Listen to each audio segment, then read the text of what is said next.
Bismillahirrahmanirrahim. Assalamualaikum warahmatullahi wabarakatuh.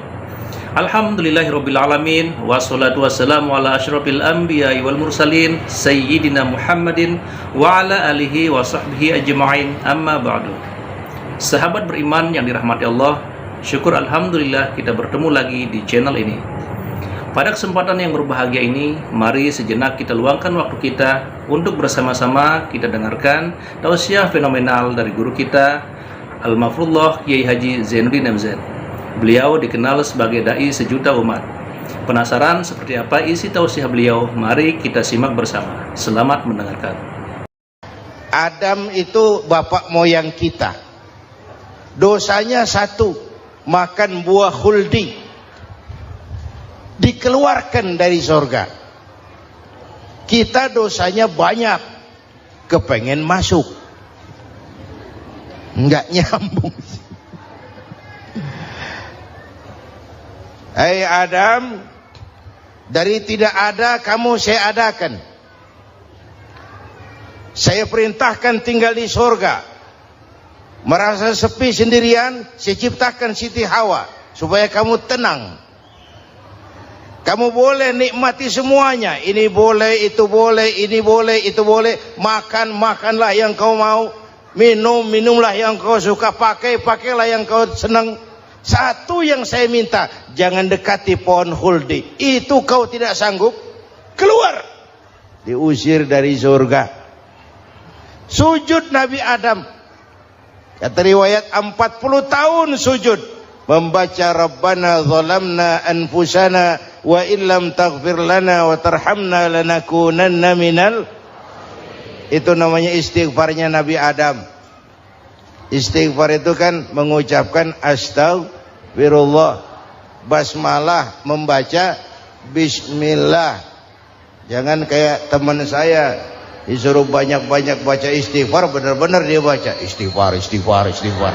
Bukan itu maksudnya. Nah, maka salah satu amalan yang sangat dianjurkan di bulan Muharram ini memperbanyak istighfar. Tidak ada orangnya yang tidak. Ayo jujur, ini yang kumpul di sini ini semua, ada nggak yang nggak punya dosa? Yang merasa nggak punya dosa, ayo ke depan. Ada? Tidak ada. Setiap kita, entah kecil entah besar, sengaja terlupa, pasti mempunyai yang namanya khilaf dan salah. Dan Allah Tuhan kita bukan Tuhan pendendam. Allah Tuhan kita Tuhan yang ramah dan rahmah. Manusia, dosamu banyak, tapi ampunanku lebih banyak. Salahmu besar, rahmatku jauh lebih besar. Kau sujud di hadapanku, aku bangga melihatnya. Kau menangis di hadapanku, aku senyum melihatmu. Kau berjalan menujuku, aku berlari menyambutmu. Karena itu amalan yang sangat dianjurkan di bulan Muharram ini memperbanyak istighfar. Itu kalau istighfarnya Nabi Adam. Ada istighfarnya Nabi Yunus. Ibu kenal Nabi Yunus? Di mana kenalannya? Sok tahu. Nabi Yunus itu ketika berdakwah kepada kaumnya yang bandel, memberikan peringatan, kalau kalian tidak mau beriman akan turun azab. Kapan Yunus? Akan. Kenapa mesti akan? Sekarang aja kalau mau saya tungguin. Kurang ajar betul ini umat. Akhirnya Nabi Nuh menghindar dengan perhitungan, kalau azab tidak turun saya sudah jauh. Meragukan janji Tuhan. Lalu naik kapal, dinaiki oleh Yunus, kapal mogok. Dicari siapa biang keroknya ini. Diundi, ternyata Yunus. Sampai 3 kali diundi. Dibuanglah Yunus ke dasar laut. Ditelan oleh ikan nun atas perintah Allah. Telan itu Yunus. Jangan pakai dikunyah, rusak urusan. Telan saja, simpan di perutmu. Dibawa oleh ikan nun ke dasar lautan. Itu yang oleh Quran dikatakan bertemulah 3 macam kegelapan. Zulumatun salas. Gelapnya tengah malam, gelapnya di dasar laut, gelapnya di dalam perut ikan. Itu namanya peteng. Mbahnya gelap. Di perut ikan itulah Nabi Nuh sadar akan kesalahannya, meragukan janji Allah, meragukan janji Allah. Ia sujud di dalam perut ikan itu, membaca la ilaha illa anta subhanaka inni kuntu. Itu istighfarnya Nabi Yunus. Dibacakan istighfar begitu, ikan sakit perut, Pak. Di dasar laut kemana mau cari apotik? Dia naik ke permukaan, memuntahkan isi perutnya, Nabi Yunus keluar dengan selamat. Itu pun terjadi pada hari ke-10 bulan Muharram. Istighfar intinya itu. Itu amalan utama bulan Muharram, memperbanyak istighfar. Allah selamatkan Nabi Nuh dari bahtera banjir yang luar biasa 10 Muharram.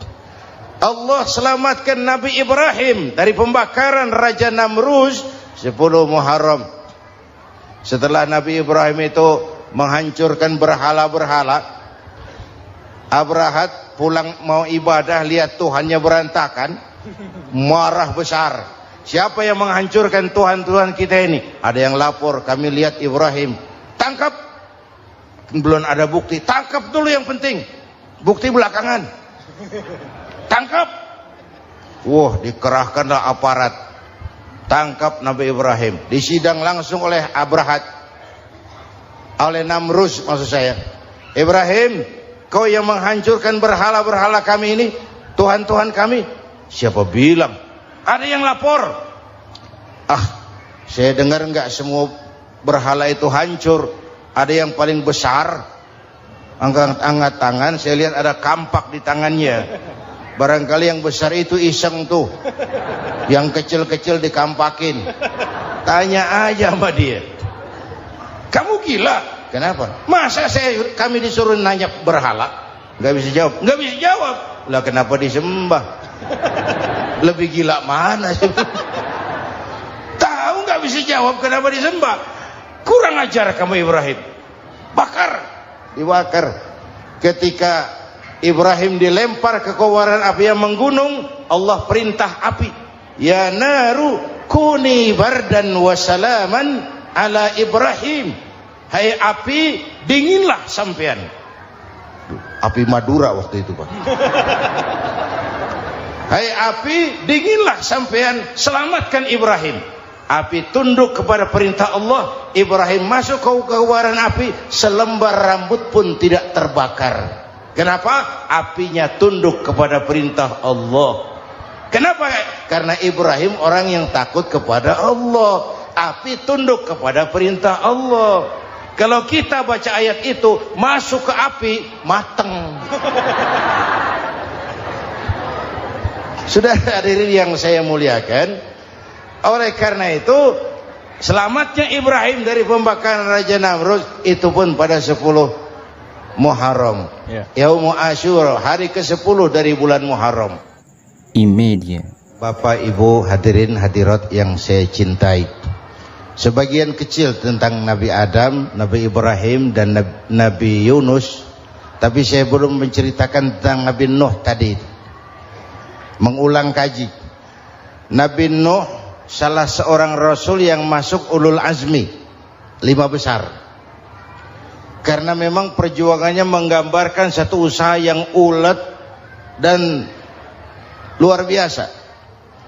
Beliau diberi umur 950 tahun, lalu berdakwah selama 900 tahun, sore, pagi, siang, malam, dapat pengikut tidak lebih 80 orang. Rata-rata 10 tahun satu. Kalau saya minta berhenti aja jadi nabi, Pak. Ustadz mana masih mau buka pesantren 10 tahun buka pesantren, yang nyantri cuma satu.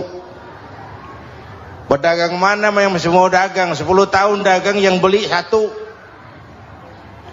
Pimpinan partai mana yang masih mau kampanye 10 tahun buka partai, yang nyoblos satu. Bangkrut. Umatnya bandel, kurang ajar, durjana, bajingan, tengik.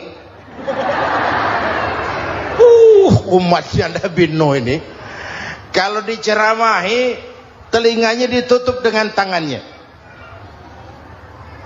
Nabi Nuh akhirnya rekes. Tuhan, siang malam saya berdakwah kepada umat ini.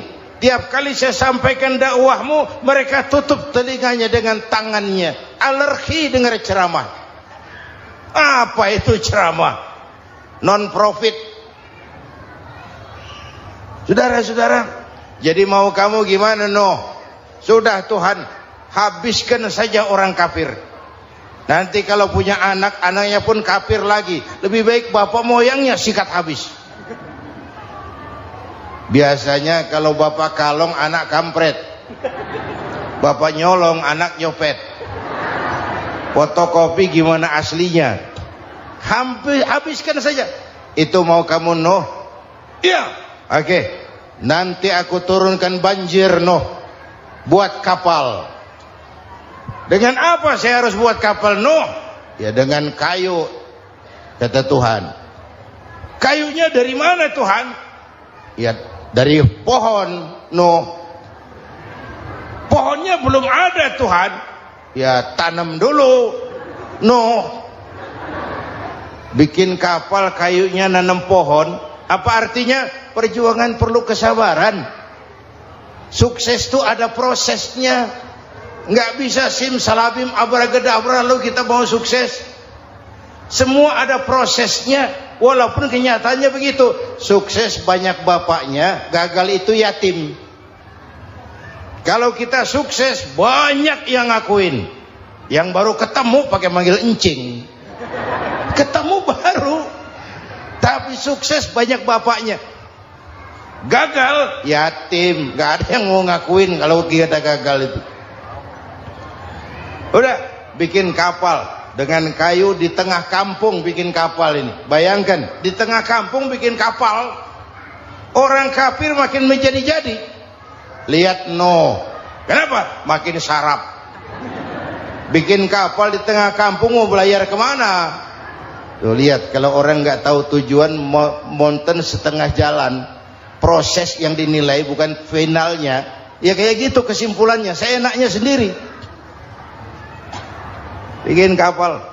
Kapal mendekati selesai. Ini orang kafir rame-rame datang ke kapal Nuh. Mau apa? Buang najis. Sakit perut berangkat ke kapal Nabi Nuh. Nongkrong.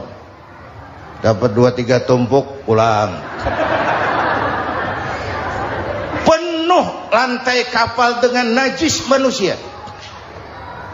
Inilah perjuangan. Bukan jalan raya lurus bertabur bunga di kanan kirinya. Banyak ondak dan duri, fitnah, caci maki, antipat, segala macam. Nuh. Ada orang tua dasar kafir, kurang ajar, sudah stroke berangkat juga ke kapal Nuh. Mau buang najis, pincang-pincang digotong orang. Selesai buang najis, dia bangun mau pulang, pegangan tiang kapal terpeleset, jatuh di atas tumpukan najis. Terjadi keajaiban, yang stroke-nya sembuh, lumpuhnya hilang, berangkat digotong-gotong pulang, jalan gagah sekali. Tapi orang kampungnya heran, ente sudah sembuh? Sudah. Berobat di mana? Kok begitu paten? Di kapal Nuh. Masih banyak.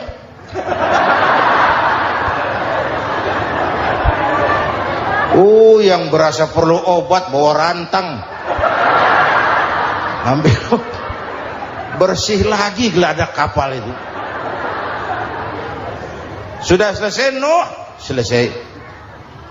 Oke, kau orang yang beriman bersamamu, binatang serba sepasang, naik Nabi Nuh, naik orang beriman, naik binatang serba sepasang. Ini cikal bakal penyelamatan manusia, Pak.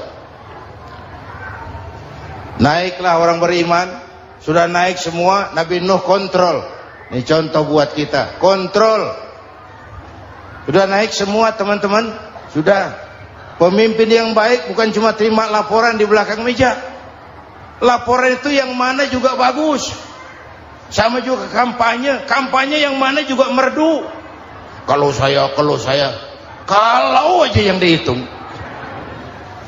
Pernah ada calon bupati kampanye janji, Kalau saya berhasil, kita akan banyak bangun jembatan di daerah kita. Rakyat tanya, Pak, nggak ada sungai di kampung kita, Pak. Dia bilang, sungainya kita bangun sekalian. Udah kadung janji. Mana pula orang mau bangun sungai itu? Saudara-saudara, kontrol. Jangan cuma tunggu laporan di belakang meja. Semua laporan bagus. Ya, Bu? Bu?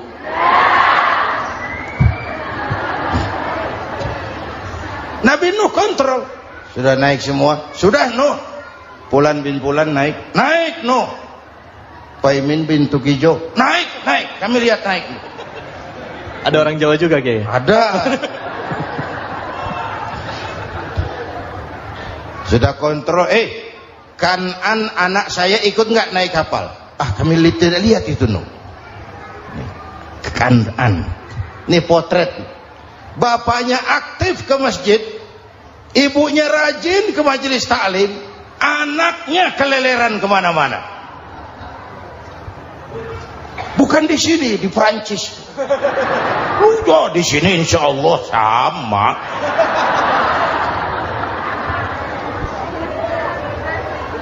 Nuh karena sayang anak, Nuh karena cinta anak, Nuh karena tanggung jawab anak, cari naik ke atas kapal. Lihat Kanaan, anak saya? Enggak lihat, Nuh. Turun ke ruang bawah, periksa lagi. Mang, ayah Kanaan di dia. Jamaah Tasik ini rupanya di dalam. Tuh ayah, Mang. Ayah ke mana ya budak ini? Turun ke bawah, tanya lagi. Ono Kanaan tuh? Ora nano raketok. Rombongan Jawa Tengah naik ke atas buritan. Dari buritan kelihatan ternyata Kanaan tidak ikut naik kapal, kumpul di darat bersama orang kafir. Ini potret kita sekarang. Kumpul sama orang kafir, hanyut anak-anak kita, ditelan budayanya orang kafir, ditelan tradisinya orang kafir, ditelan pergaulannya orang kafir. Nuh karena sayang anak dari atas manggil. Dalam Quran dijelaskan itu. Karena Nabi Nuh di atas, Kanaan di bawah, teriak, ya bunayyar kam ma'ana. Begitu dalam Quran ayatnya. Cuma ini pakai gaya memanggil supaya kelihatan kegambar. Kira-kira Nuh manggilnya begitu. Ini namanya gaya dakwah, Pak. Kalau ceritanya datar nggak menarik. Maka Nuh memanggil Kanaan, ya bunayyar kam ma'ana. Kata yang dengar, Ini gaya orang manggil, ya bunayyar kam ma'ana. Kanaan, kesini nak, naik kapal sama papi. Kata Kanaan di bawah itu, enggak mau papi, John di sini saja. Kata Nuh, jangan nak, Allah sedang murka, akan turun banjir. Kalau datang banjir papi, sa'awi ila jabalin ya'simuni minal ma'. Saya akan naik ke gunung tinggi yang bisa menyelamatkan saya dari banjir. Kanaan naik ke gunung, gunung dihantam banjir, Kanaan mati. Sampai sekarang. Yang kelima, Nabi Musa, kisah Muharramnya ini. Lahir dalam kondisi yang sulit. Karena Fir'aun mimpi akan lahir seorang anak dari keturunan Bani Israel yang akan menghancurkan kerajaannya. Kata Fir'aun, sudah lahir belum anaknya? Belum. Kalau gitu mulai malam ini laki-laki dilarang bergaul sama istrinya. Semua perempuan hamil di bawah pengawasan negara.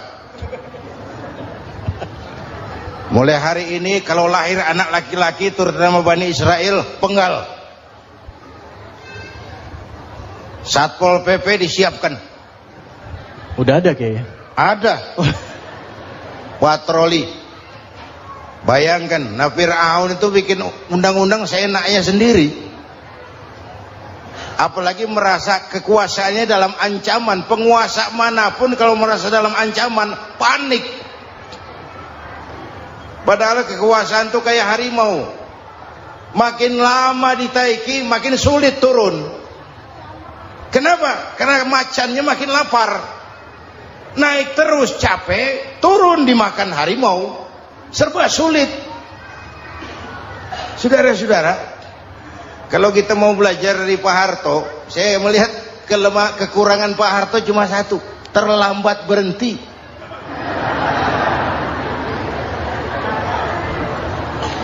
Terlambat berhenti. Di sekelilinginya banyak tukang-tukang jilat, tukang-tukang semir. Pak, kalau tidak ada bapak kami bagaimana, Pak? Saudara hadirin yang saya hormati, maka sering saya ingatkan, temanmu yang sejati adalah teman yang membuat kamu jadi benar, bukan teman yang selalu membenarkan kamu. Berapa banyak pejabat-pejabat hancur karena selalu dibenarkan oleh lingkungannya. Bapak benar, Pak. Bapak bijaksana, Pak. Itu tepat, Pak. Benar. Buang angin pun kata kelilingnya, oh bapak sehat. Temanmu yang sejati, teman yang bikin kamu jadi benar, bukan teman yang selalu membenarkan kamu. Bapak Ibu hadirin yang saya hormati, tapi kehendak Allah terjadi. Lahirlah Musa. Bayinya dihanyutkan di sungai Nil. Bayi sudah menderita, dihanyutkan di sungai Nil. Dan akhirnya besar di lingkungan istana Fir'aun. Diriwayat oleh Ratu Aisyah, perempuan Fir'aun, setelah mulai berjuang, terjadilah itu. Musa dan pengikutnya dikejar oleh Fir'aun. Sampai di tepi laut, Allah wahyukan Musa, lempar tongkatmu ke laut. Dalam kondisi darurat, mukjizat tiada jalan. Kondisi darurat. Kalau tidak, mukjizat itu maunya Allah, bukan maunya Nabi. Nabi nggak kuasa. Allah yang mau. Tapi hidup Nabi bukan mukjizat, manusiawi. Tidak mentang-mentang ada mukjizat tongkat, tiap sulit main tongkat. Nggak usah berjuang kalau begitu. Itu darurat menyelamatkan umat. Tongkat dilempar ke laut, laut terbelah. Laut terbelah. Itu secara visualnya bisa kita lihat dalam film The Ten Commandments. Udah nonton belum? Urusan nonton kalah sama Ustadz bagaimana sih? Ten Commandments, 10 firman Tuhan. Tekniknya bagus loh. Bagaimana laut terbelah. Musa lewat, Fir'aun mengejar. Musa sampai di ujung sana, Fir'aun masih di sama tengah perjalanan. Laut nutup kembali. Laut menutup kembali, Fir'aun tenggelam. Cengap-cengap di lautan. Begitu nafas sampai di tenggorokan, Fir'aun sambil cengap-cengap itu, amantu bi Rabbi Musa wa Harun. Duh, kalau begini mah saya juga percaya sama Tuhannya Musa. Malaikat maut jengkel, goblok loh. Terlambat sekarang. Ditenggelamin terus. Modar. Musa selamat. Fir'aun mati. Jenazahnya, jasadnya terdampar di pinggir laut. Beberapa waktu kemudian ditemukan orang, dimumi, dibalsem, diawetkan. Itu sesuai janji Quran.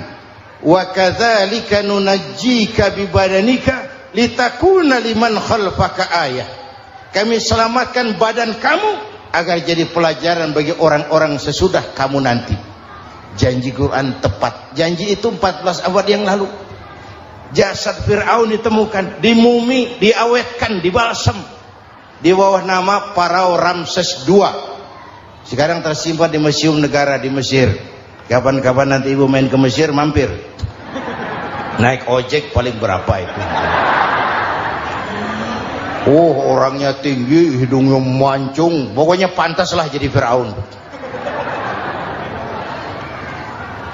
Selamatnya Musa di kejaran Firaun di ujung sana itu terjadi pada hari ke-10 bulan Muharram, yang oleh orang Nasrani diperingati dengan hari raya Paskah. Mereka melaksanakan puasa, mensyukuri nikmat keselamatan dari kejaran Fir'aun. Makanya kalau kita ikut puasa di bulan Muharram, bukan mengikuti syariatnya Nasrani, salah. Karena Nabi mengajarkan, itu sumbernya. Bukan ikutan sama ibadahnya Israel. Tapi memang agama ini kan merupakan mata rantai. Datang Rasul baru melengkapi Rasul sebelumnya, datang Rasul baru melengkapi Rasul sebelumnya. Mata rantai yang berkaitan. Setelah Muhammad selesai, selesailah tugas Nabi dan Rasul. Selesailah misi Nabi dan Rasul. Tidak ada Nabi lagi sesudah Nabi Muhammad. Itu harga mati, titik. Gak ada kompromi. Siapapun sekarang ini nggak datang ngaku jadi Nabi, wajib tidak percaya. Wajib tidak percaya. Tapi kaitannya memang kita bilang Nasrani, orang bahasa Arab, bahasa Ibraninya Nazaret, Nasiroh, Nazaret. Itu beda dialek. Kita Daud, dia David.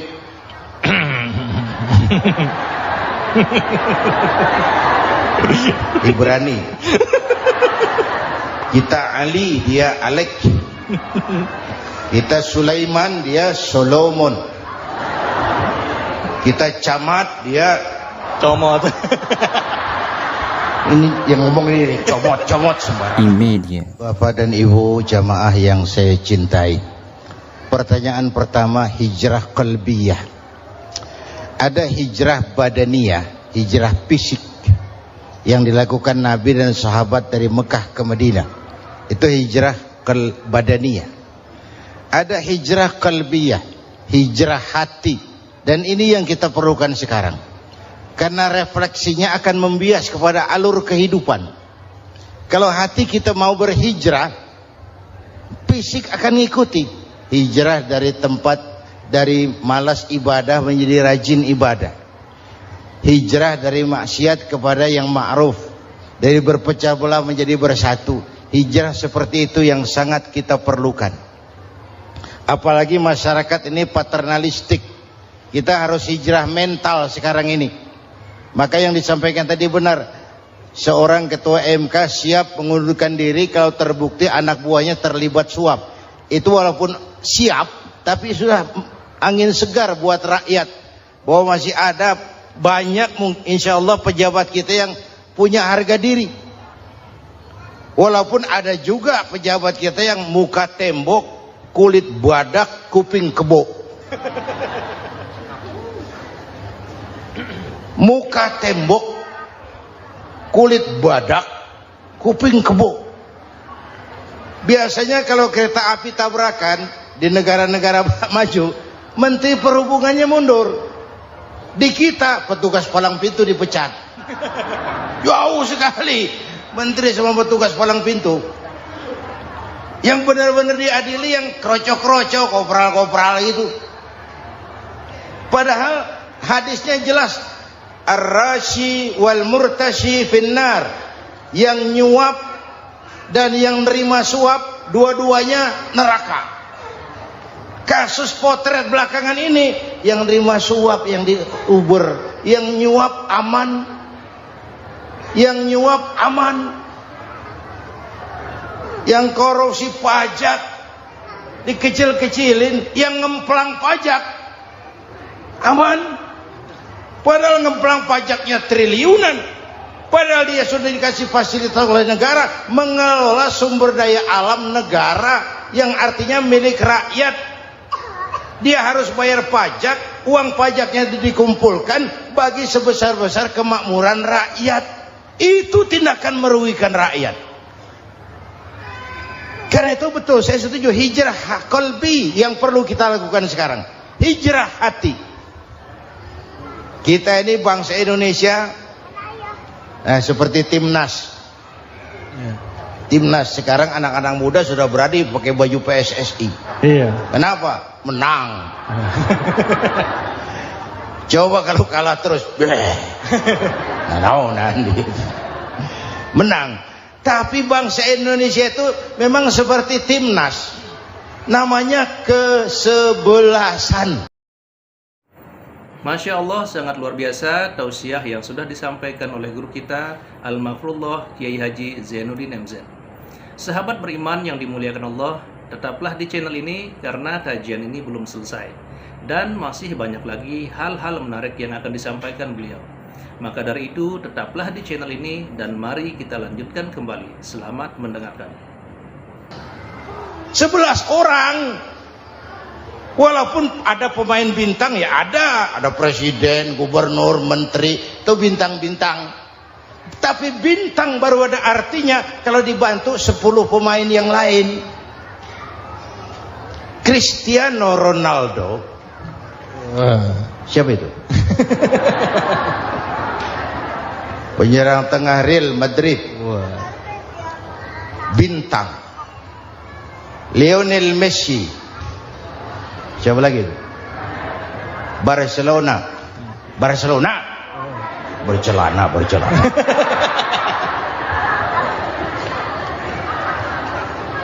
Michael Rooney. Bintang Manchester United. Ronaldo baru bintang, Messi baru bintang kalau ada 10 pemain yang lain. Bagaimanapun hebatnya Cristiano Ronaldo, kalau sendirian lawan satu kesebelasan babak belur. Itulah kita, bangsa Indonesia, kita satu kesebelasan. Harus saling memperkuat.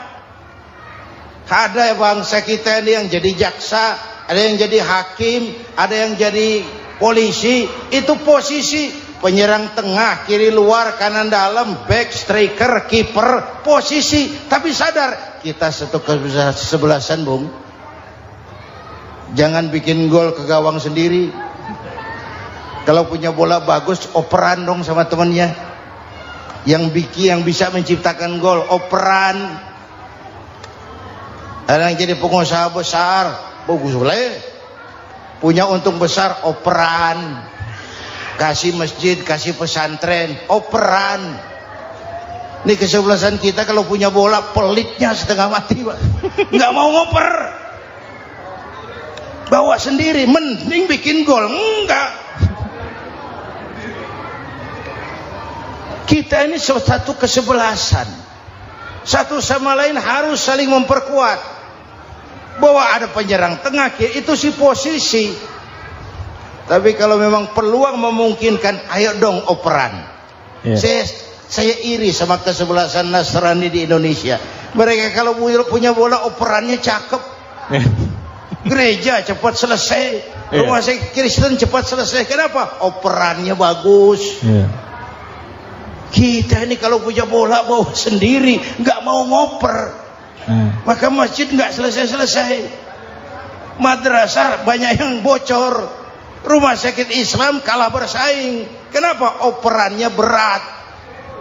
Ayo menyadari kita ini timnas, satu kesebelasan. Jangan menjegal kawan seiring, kawan sendiri dijegal. Sudah musuh terlalu kuat, gawang sendiri dijebol. Akhirnya terbalik kita ini. Ujian terberat telah diberikan Allah kepada para anbiya, kemudian para aulia, kemudian para ulama. Summal amsal fal amsal, ke bawah dan ke bawah, diuji setiap orang menurut kekuatannya berpegang kepada agama.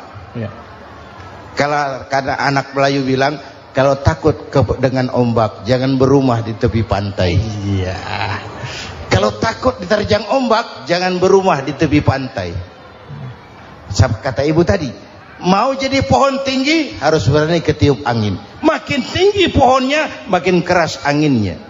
Takut angin, jangan jadi pohon tinggi, jadilah rumput. Nggak ditiup angin, tapi diinjak kebo.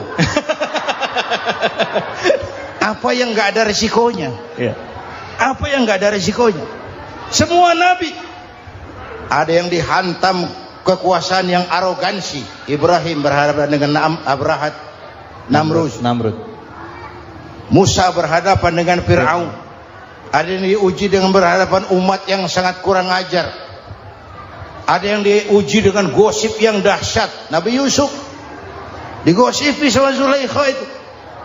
Nabi Yusuf Nabi Yusuf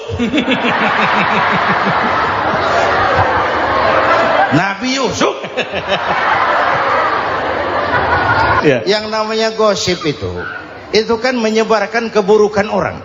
Kalau benar saja hukumnya ghibah. Ya. Kalau salah hukumnya fitnah. Fitnah lebih bahaya dari pembunuhan. Benarnya ghibah, salahnya fitnah. Saudara hadirin yang saya hormati, jadi resiko itu biasa. Tidak ada yang tanpa resiko. Kalau takut ombak, jangan berumah di tepi pantai. Tinggal bagaimana kita menyikapinya.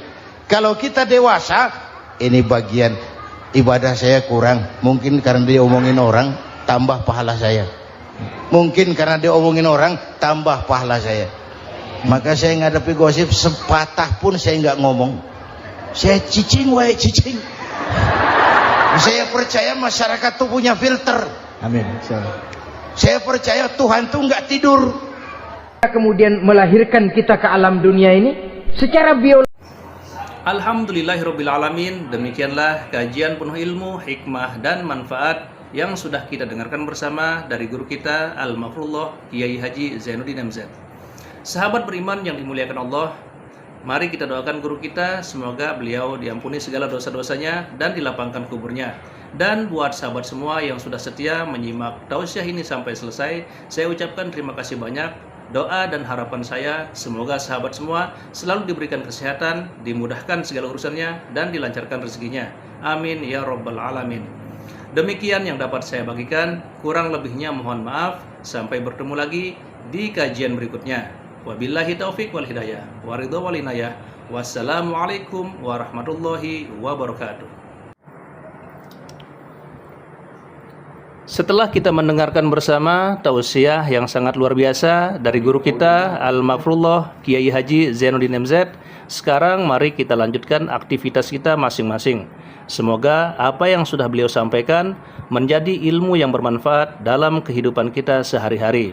Dan buat sahabat semua, saya ucapkan selamat beraktivitas dan sukses selalu. Sampai bertemu lagi di video berikutnya. Wassalamualaikum warahmatullahi wabarakatuh.